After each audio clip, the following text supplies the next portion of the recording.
We're here at Thinkspace 6009 Washington Boulevard, Culver City, California. Now, Thinkspace is a very interesting and cool spot. So what I'm gonna do, I'm gonna bring my man LC out here. He's gonna talk to you, tell you what Thinkspace is and what it's all about. Like I said, I was gonna get one of the co-owners out here to speak to you all and tell you what Thinkspace is and what it's all about. This is my man LC. How you doing, man? Doing all right. Thanks for coming out. Hey, man. Thanks for having me. So look, explain to us a little bit what Thinkspace is.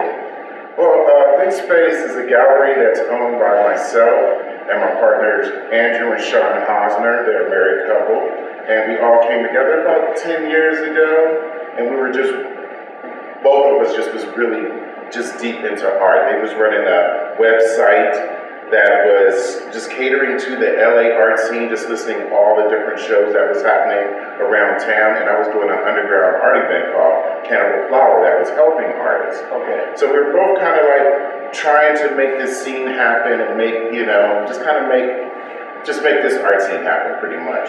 We came together, we started Thinkspace, and since then, we helped a lot of artists, start their art careers. Even on Fridays, we have an open door portfolio review where artists can just kind of walk in, right, and they'll chat about their work, and I help them with their careers. So for me, Thinkspace is a spot where, we can show the artists that we like and also have an open door to help other emerging artists if they need someone to talk to about art. Okay, all right. Now I see you got an interesting cat on the wall here. Yes. You want to talk to me about this artist you got on the wall right here? Yeah, this is Jerome Gross. His work it's very schizophrenic, but at the same time, very technical. Right. And what I like about his work is that it is very technical, and there's lots of moments where the art is very serious, but then there's a humor about the work that I really enjoy. Right. So what I like about his work is that it's realism, but he has this it's realism, but he has this schizophrenic way of putting things together. Yeah. And I like his sense of humor and also his technical skill, and that's why I really enjoy his work. Okay, now how did he come about getting into the art, into your gallery? My partner Andrew, he's the lead curator here, and he follows a lot of different artists that's happening around, just, showing around the world, showing in LA. Okay. And at the time, he was showing at another gallery, and we were also showing him in group shows. So it was just like a little bit of a transition from another gallery to over here. But right, again, it's just pretty much we show the artists that we like. Okay, so you basically, if you got cool stuff and you guys like it, you're going to invite. We'll try to find a way to show it, yeah. Okay, all right. So if it fits into our program. I mean, there's a lot of stuff out there that we like that don't fit into our program. Right. But if it fits into our program and we feel like, it's a good fit, then yeah, we'll give it a shot. So it's got to be got to be something that you guys like. Yeah. Now, I got one more piece I want to talk to you about. Okay. Well, two more pieces, as a matter of fact. LC, this piece right here, man, explain to me what's going on. Well, the thing about his work is you can't always explain what's happening in his work. Okay. It's just this beautiful mystery, and it's just surrealism. You can see where he took a very serious scene. Right. And then, bringing the dog head in, and just the expression on the dog and the little sparkles around it, right, it lightens the scene a little bit.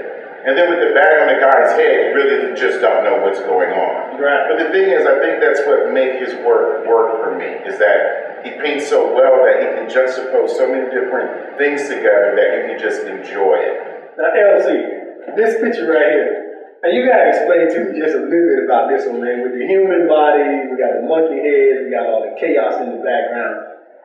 Well, what I like about the monkey part is that you're looking at just the people, and you're looking at the monkeys, and it's two different scenes, but he juxtaposed them together. But you can tell that in both scenes, they were both doing the exact same thing. Right? Yeah, you can kind of match like the body It's like they're doing the same exact thing. Yeah. So I like how he mixes in the peacefulness of them just kind of chilling, Right. you know, with the People magazines and the Life magazines, and then he kind of just brings in this chaos. Right, in the background, you got cows, you got the like a so it brings in just like a little bit of balance. It's like, you know, you got the calm, you got the storm. Right. You know, so that's what's really good about this piece for me is that he was able to capture that calm and storm in this work. Okay, now I know you got a lot going on, right? So we're gonna cut and we're gonna come back because I want to talk to you about Mr. Number Wonderful, like something totally different, like what you do.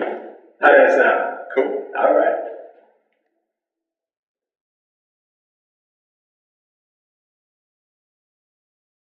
Now, LC, can you transform into Mr. Number Wonderful? Well, you know, it's kind of hard to do that without my turntables around. Right, but yeah, I've been, you know, Mr. Number Wonderful, that's been my DJ name for like the last, 10, 12 years. But yeah, I've been DJing since 82. 82, so you like old school, right? Yeah, I still use vinyl. I still, use Technique 1200s. Hold on. You still got the 12s and the Technique? Yeah, I still spin vinyl. Everywhere I go, I take a crate of records with me because I feel like someone got to be out there keeping vinyl alive. Right. You know, I have a lot of friends right now that just go straight to digital DJing. Right. And then I also realized like the difference between digital DJs and DJs with vinyl. We have to figure out what we're going to play at home before we get to the party. Right. So they show up with their computer not knowing what they're going to play, or they already have a pre-mix where they just push one button. Right. So you're not really DJing at that point, but I've watched many DJs just spin the wrong song because they're looking at all this like list of songs, right. And it's nothing like pulling up that album cover. Like, you know what I'm saying? I got you. Like, we could talk about any album cover, we would dig it. Like, what's the Al Green album cover? Right. He's in all white. He's sitting in a chair. You can pick up that album cover and you can hear the songs on it. And you know exactly what you're going to play and what you're going to get down with. Right. I think a lot of digital DJs is missing that. Right. They just pick in something that's in the same BPMs and they play it.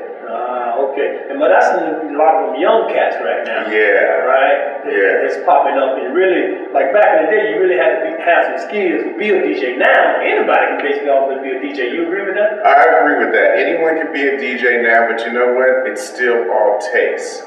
And you know what? And if you've ever seen a DJ spin with vinyl and they really know what they're doing, the performance aspect is there. It's right. not just pushing a button and bump your fist for 3 minutes until the next song comes in. Right. I was at the Mocha and I watched Grandmaster Flash DJ for about 3 hours straight. Well, you talking about Grandmaster Flash? Yeah, it was, but now this was like, they had a Basquiat opening at the Mocha. Okay. And they flew Grandmaster Flash and the DJ the courtyard. It was packed. Right. And after 3 hours of me dancing around and this guy's just dropping beats and cutting them in and never stopped moving, 3 hours I was done. I remember walking to the car and the party was still raging.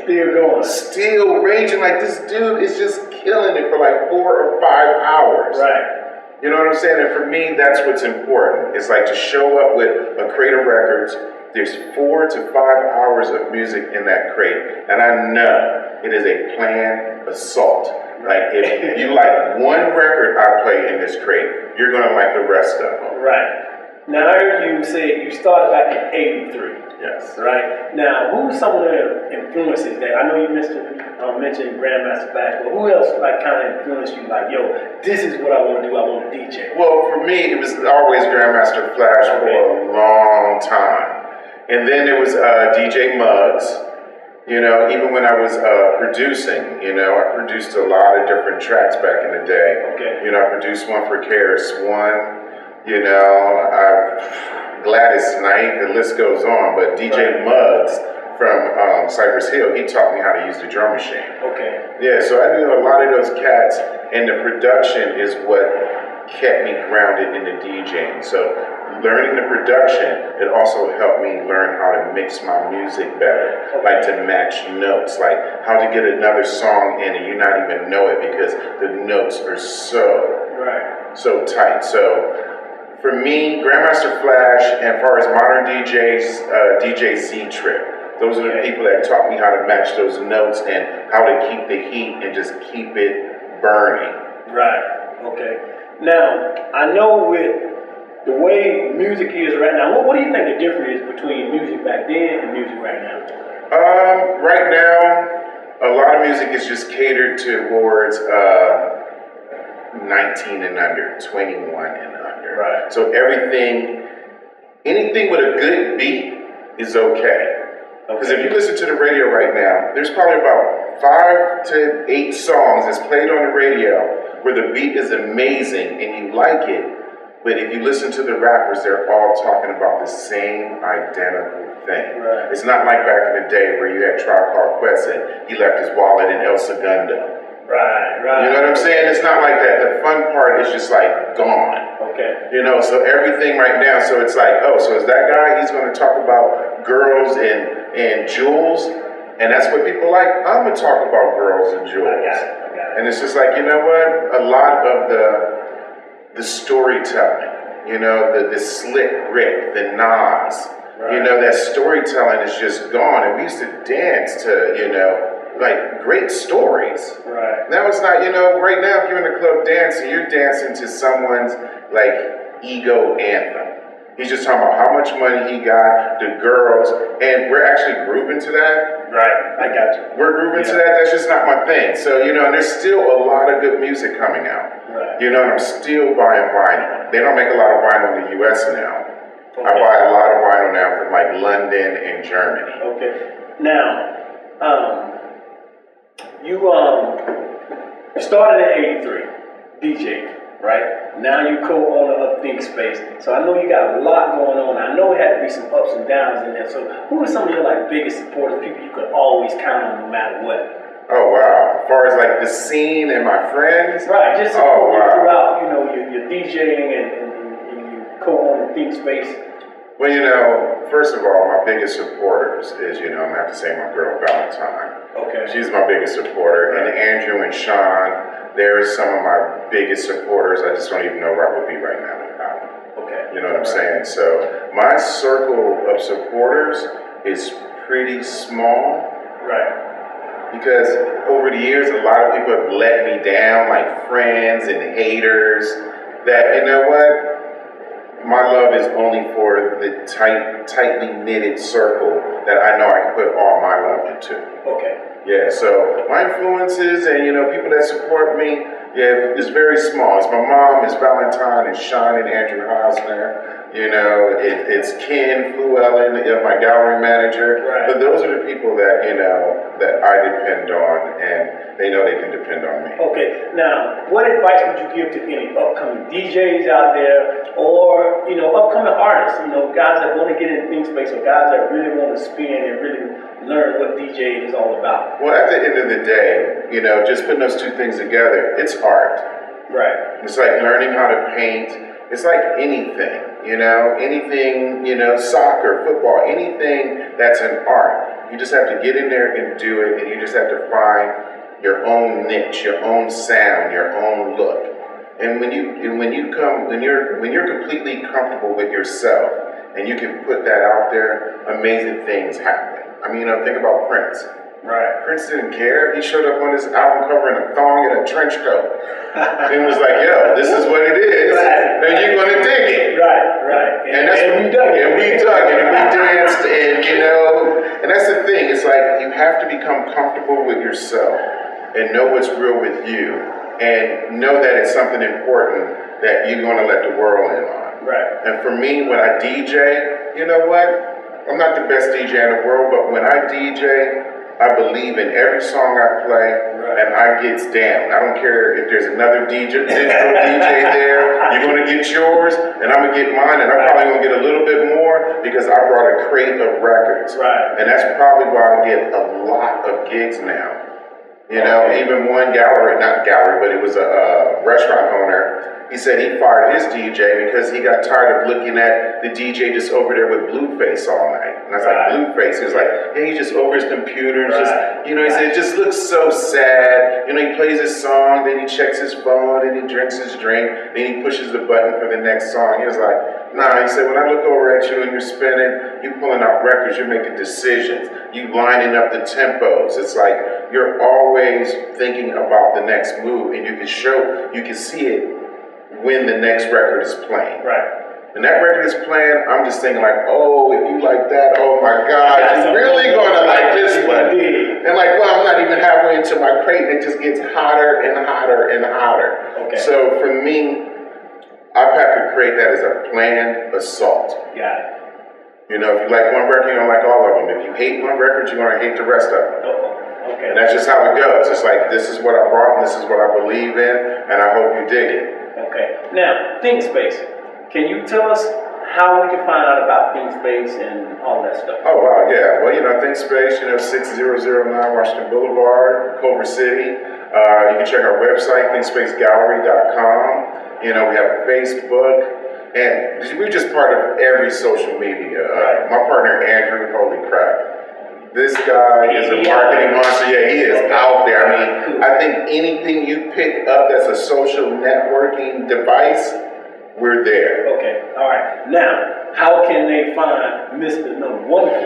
Right, yeah, you can find me on Facebook. I have a Facebook page. Just look it up. You'll see a big picture of me up there DJing. And I just list all my events. Like right now, my regular gigs, I DJ at Nick's Martini Lounge in Beverly Hills, which is you'll love that spot. Real chilled out, you know, R&B, soul, electronic music. Right. I DJ at Canal Club in Venice. That's on Saturday nights where it's just dance music. You know, first start off drinking music, then dance music. Right. You know, and various other spots where people just hire me out to come DJ. But yeah, if you find me on Facebook, you'll see all those spots where I spin. All right, man. Well, hey, thanks for taking me on a journey, man, with Thinkspace and Mr. Number Wonderful and all that, man. Hey, appreciate you. No